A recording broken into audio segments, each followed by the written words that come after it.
இன்றைக்கு நாம் தியானிக்க இருக்கிற வசனம் அப்போஸ்தலர் 5ஆம் அதிகாரம் 29வது வசனம். அதற்கு பேதுருவும் மற்ற அப்போஸ்தலரும், மனுஷருக்கு கீழ்ப்படுகிறதை பார்க்கிலும் தேவனுக்கு கீழ்ப்படுகிறதே அவசியமாயிருக்கிறது. இன்றைக்கு நாம் தியானிக்க இருக்கிற இந்த வார்த்தையிலே பேதுருவும் மற்ற அப்போஸ்தலர்களும் சொல்கிறாங்க, மனுஷனுக்கு கீழ்ப்படுகிறதை பார்க்கிலும் தேவனுக்கு கீழ்ப்படுகிறது தான் அவசியமாக இருக்குது. ஏன் இந்த வார்த்தையை சொல்கிறாங்கன்னா, இங்கே அப்போஸ்தலர் 4ஆம் அதிகாரத்தில் எடுத்து வாசிக்கும் போது அங்கே ஒரு சம்பவம் நடக்குது இல்லையா. அலங்கார வாசலுக்கு முன்பாக ஒரு முடவாதக்காரன் உட்கார்ந்து பிச்சை எடுத்துக்கொண்டு இருக்கிறான்.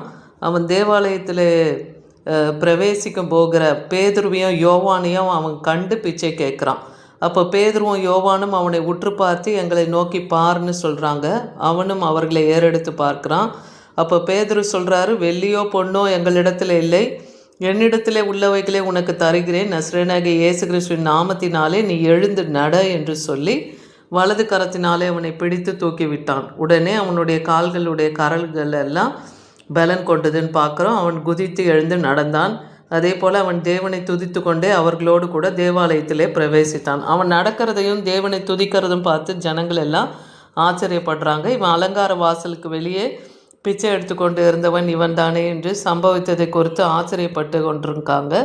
அப்போ அந்த குணப்பட்ட சப்பானி பேதுருவையும் யோவானையும் பற்றி கொண்டு இருக்கல ஜனங்கள் எல்லாரும் பிரமித்து சாலமோன் மண்டபம் என்னும் மண்டபத்திலே அவர்களிடத்தில் ஓடி வராங்க. அதே போல் அவனும் போய் தேவாலயத்தில் தன்னை இயேசு கிறிஸ்து சொஸ்தமாக்கினதை, அவர் நாமத்தினாலே தான் சொஸ்தமானதும் அவன் எழுந்து நின்றதையெல்லாம் அவன் சாட்சியாக எல்லாருக்கும் பகர்கிறான். இதெல்லாம் கேட்ட மக்களும் அங்கே இருக்கிற அந்த சபை மூப்பர்கள், ஆலோசனை சங்கத்தில் இருக்கவங்க எல்லாரும் ஆச்சரியப்படுறாங்க. ஆனாலும் அவங்க பேதுரு மேலேயும் யோவான் மேலேயும் எரிச்சல் அடைகிறாங்க இல்லையா. அவங்க இதில் 16ஆம் வசனம் பாருங்கள். அப்போஸ்தலர் 4ஆம் அதிகாரம் 16ஆம் வசனம். இந்த மனுஷரை நாம் என்ன செய்யலாம்? எருசலேமில் வாசம் பண்ணுகிற எல்லாருக்கும் தெரிந்திருக்கபடி வெளியரங்கமான அற்புதங்களை எல்லாம் இவர்கள் செய்யப்பட்டதுனால நாம் இதை இல்லை என்று சொல்லக்கூடாது. ஆகிலும் இது அதிகமாய் ஜனத்துக்குள்ளே பரம்பாதபடிக்கு, எதுனா ஆண்டவராகிய இயேசு கிறிஸ்துவின் நாமத்தை இவங்க அதிகமாக ஜனங்களிடத்தில் பரப்பக்கூடாதுன்னு சொல்லி, இது முதல் இவங்க ஒருவரோடு ஒருவர் இந்த நாமத்தை குறித்து பேசக்கூடாது என்று உறுதியாய் பயமுறுத்த வேண்டும் என்று சொல்லி கொண்டிருந்தாங்க. அப்படி சொல்லி தான் இவங்களை என்ன பண்ணுறாங்க, பேதுருவையும் யோவானையும் சிறையில் கூட அடைச்சிடுறாங்க. அதுக்கப்புறம் அவங்க சிறையிலேருந்து கர்த்தருடைய தூதுனால அவங்க வெளியே வராங்கன்னு பார்க்குறோம். அப்போஸ்தலர் 5ஆம் அதிகாரம் 25ஆம் வசனத்தில் பாருங்கள். ஒருவன் இதோ நீங்கள் காவலில் வைத்த மனுஷன் தேவாலயத்தில் நின்று ஜனங்களுக்கு முன்பாக போதகம் பண்ணுகிறான். அப்போ சிறைச்சாலையிலே தேவ தூதன் பேதுருவை தட்டி எழுப்பி அந்த சிறை கதவுகள் எல்லாம் திறக்கப்பட்டு அவர் வெளியே வராரு.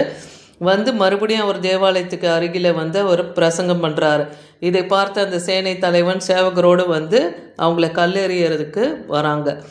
ஆனாலும் அங்கே பேதுரு என்ன சொல்கிறார், அவர்களை அழைத்து கொண்டு ஆலோசனை சங்கத்துக்கு முன்பாக நிறுத்துகிறாங்க. அப்பொழுது பிரதான ஆசாரியன் அவர்களை நோக்கி, நீங்கள் இந்த நாமத்தை குறித்து போதகம் பண்ணக்கூடாது என்று நாங்கள் உங்களுக்கு உறுதியாய் கட்டளையிடவில்லையா? அப்படி இருந்தும் இதோ நீங்கள் எருசலேமில் போதகம் பண்ணுகிறது என்னன்னு சொல்லி கேள்வி கேட்கும்போது தான் அப்போ பேதுரு சொல்கிறாரு, பேதுருவும் மற்ற அப்போஸ்தலர்களும் மனுஷனுக்கு கீழ்ப்படுகிறதை பார்க்கிலும் தேவனுக்கு கீழ்ப்படுகிறது தான் அவசியம்.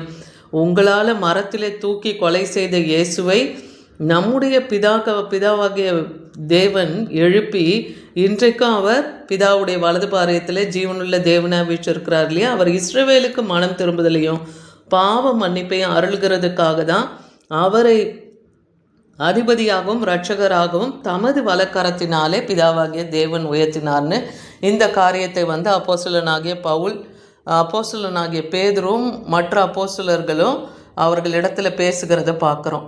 அப்போ இந்த சம்பவத்து மூலமாக நமக்கு என்ன தெரியுது, எந்த ஒரு நெருக்குதல் அப்போஸ்தலர்களுக்கு வந்தாலும் கர்த்தருடைய நாமத்தை பிரஸ்தாவப்படுத்துவதும் அவர் எதற்காக இந்த உலகத்துக்கு வந்தார் என்கிற அந்த சுவிசேஷத்தை அறிவிக்கிறதையும் அவங்க விடலை. தங்கள் உயிரை அவங்க பொருட்படுத்தாமல் கர்த்தருடைய நாமத்தை அந்த அந்த ஆலோசனை சங்கத்தாருக்கு முன்பாகவும் வேதபாரர்களுக்கு முன்பாகவும் கர்த்தருடைய நாமத்தை அவர்கள் உயர்த்தினாங்கன்னு பார்க்குறோம். இதே மாதிரி அப்போஸ்தலர் 4:19 பார்க்குறோம். பேதுருவும் யோவானும் அவர்களுக்கு பிரதிமுத்திரமாக, தேவனுக்கு செவி கொடுக்கிறதை பார்க்கிலும் உங்களுக்கு செவி கொடுக்கிறது நியாயமாக இருக்குமோன்னு சொல்லி இதெல்லாம் நீங்கள் நிதானித்து பாருங்கன்னு அவங்க பேசுகிறத பார்க்குறோம். நாங்கள் கண்டவைகளையும் கேட்டவைகளையும் கூடாமல் இருக்கக்கூடாதேன்னு சொல்கிறாங்க. ஏன்னா ஆண்டவராகிய இயேசு கிறிஸ்துவோட அப்போஸ்தலர்கள் கூடவே இருந்தாங்க. அவர் செய்த அற்புதங்களையும் அடையாளங்களையும் அவங்க பார்த்தாங்க. அவர் எப்படி பிசாசின் பிடியில் இருந்தவர்களை அவர் விடுதலையாக்கினார், குருடர்களின் கண்களை திறந்தார், செவிடன் காதுகளை கேட்க செய்தார், குஷ்டரோகிகளை சொஸ்தமாக்கினார். அதுபோல் அவர் செய்த அநேக அற்புதங்களை எல்லாம் ஜனங்களுக்கு மத்தியில் பிரசங்கிக்க கூடாமல் இருக்க முடியுமோ? நாங்கள் கண்டவைகளையும் கேட்டவைகளையும் தானே பிரசங்கித்தோன்னு சொல்லி பேதுருவும் யோவானும் சொல்லுகிறத பார்க்குறோம். 1 சாமுவேல் 15ஆம் அதிகாரம் 24ஆம் வசனத்தில் அப்போது நம்ம மனுஷருடைய சொல்லை கேட்கிறதை பார்க்கிலும் தேவனுடைய சொல்லுக்கு கீழ்ப்படிந்து நடக்கணும் என்பது தான் இன்றைக்கி நமக்கு கற்றுக் கொடுக்குறார். அதே போல் 1 சாமுவேல் 15ஆம் அதிகாரம் 24ஆம் வசனத்தில் ஒரு சம்பவம் பார்க்குறோம். அதில் சவுல் ராஜா என்ன பண்ணுறாரு?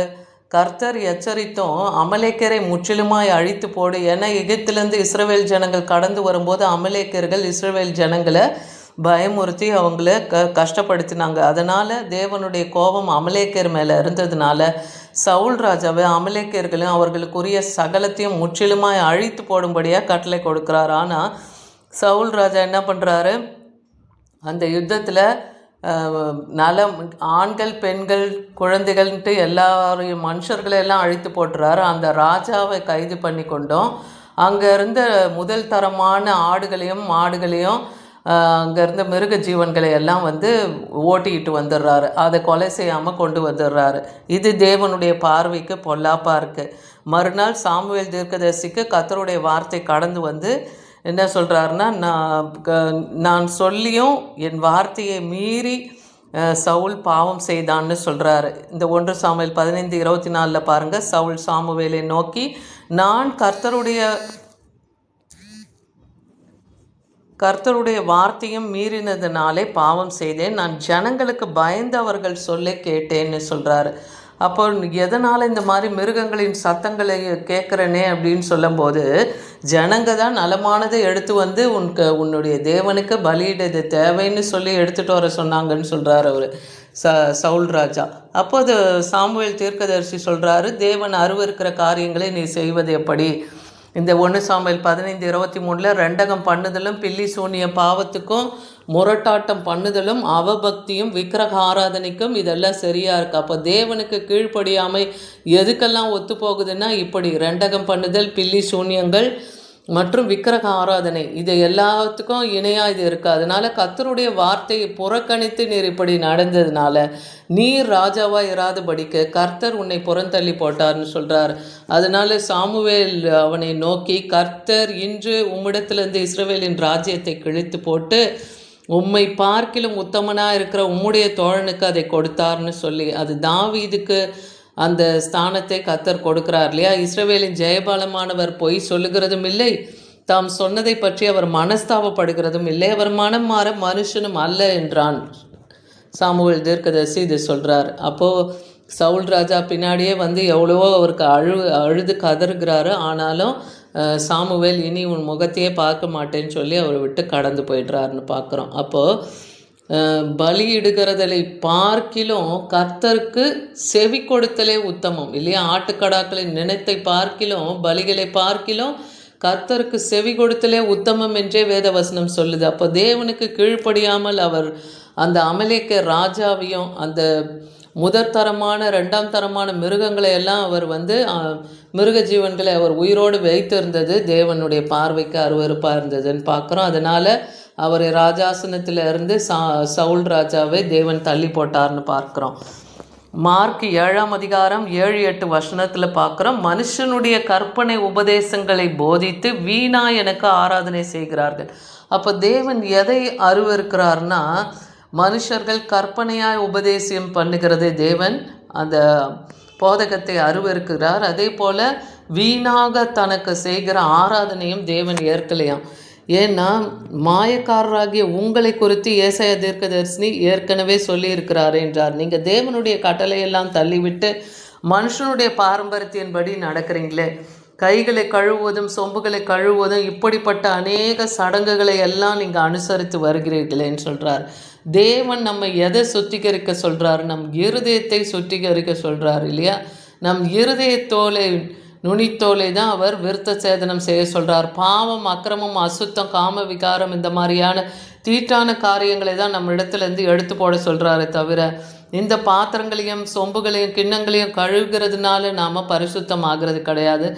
மனுஷன் தன் இருதயத்தினாலே பரிசுத்தமாகணும். அதே போல் தேவனுடைய கற்பனை கட்டளைகளை கீழ்ப்படிந்து அவரை முழு இருதயத்தோடு, முழு ஆத்மாவோடு, முழு பலத்தோடு, சிந்தையோடு அவருக்கு ஆராதனை செய்யணும்.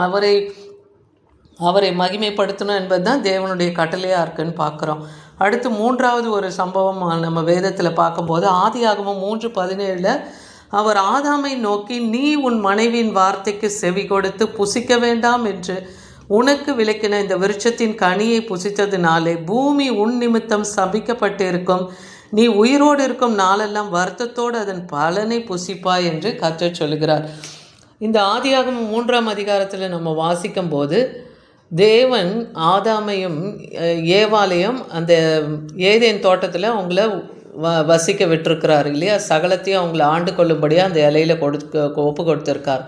அந்த இடத்துல எல்லா கனி காய்கள் எல்லாம் நீங்கள் புசிக்கலாம். ஆனால் அந்த ஏதேன் தோட்டத்தின் மத்தியில் இருக்கிற அந்த ஜீவ விருட்சத்தின் கனியை புசிக்கக்கூடாதுன்னு கர்த்தர் கட்டளையிட்டு இருப்பார். ஆனால் பிசாசானவன் சாத்தான் வஞ்சகமாய் வந்து அந்த ஸ்திரீயை வஞ்சித்து தேவன் உங்களிடத்துல என்ன சொன்னார், இந்த எல்லா கனியும் எதை வந்து உங்களை செய்யக்கூடாதுன்னு சொன்னார்னு கேட்கும்போது அப்போ ஏவாள் இந்த மத்தியில் இருக்க இந்த ஜீவ விருட்சத்தின் கனியை புசிக்கக்கூடாதுன்னு சொன்னாருன்னும் போது அப்போ பிசாசானவன் அவளை வஞ்சித்து இதை புசித்தா உங்களுக்கு நன்மை தீமை இன்னதென்று தெரிந்துவிடும் என்று சொல்லி தான் தேவன் உங்களை புசிக்க வேண்டாம் என்று சொன்னார். நீ இதை புசின்னு சொல்லி அவளுக்கு அந்த கனியை புசிக்கும்படியாக அவன் தூண்டுகிறான். அவள் மட்டும் உண்டது மாத்திரம் இல்லாமல் ஆதாமுக்கும் கொடுத்ததுனால 2 பேரும் தங்கள் நிர்வாணிகள் என்பதை அதை புசித்தவுடன் நன்மை தீமையை உணர்றாங்க.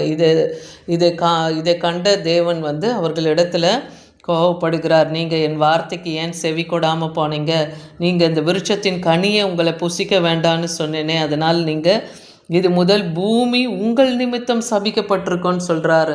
ஆதாமுக்கு நீ உயிரோடு இருக்கும் நாளெல்லாம் வருத்தத்தோடே உன்னுடைய பலனை நீ புசிப்பாய். அதாவது நிலத்தின் வேர்வை சிந்தி உழைத்து தான் ஆண்கள் வந்து தங்கள் ஆகாரத்தை புசிக்கும்படியாகவும், அதே போல் பெண்களுக்கு வந்து கர்ப்ப வேதனை பட்டு பிள்ளையை பெறணுன்ற ஒரு சாபமும் தேவன் மூலமாய் உண்டானதுன்னு பார்க்குறோம். இதெல்லாம் எதைக்கு நமக்கு சுட்டி காண்பிக்கிறது? இன்னைக்கு வேத வசனத்தின்படி மனுஷனுக்கு பயப்படுகிறதை பார்க்கிலும் நம்ம கர்த்தருக்கு கீழ்ப்படிதல் தான் அவசியம் இல்லையா.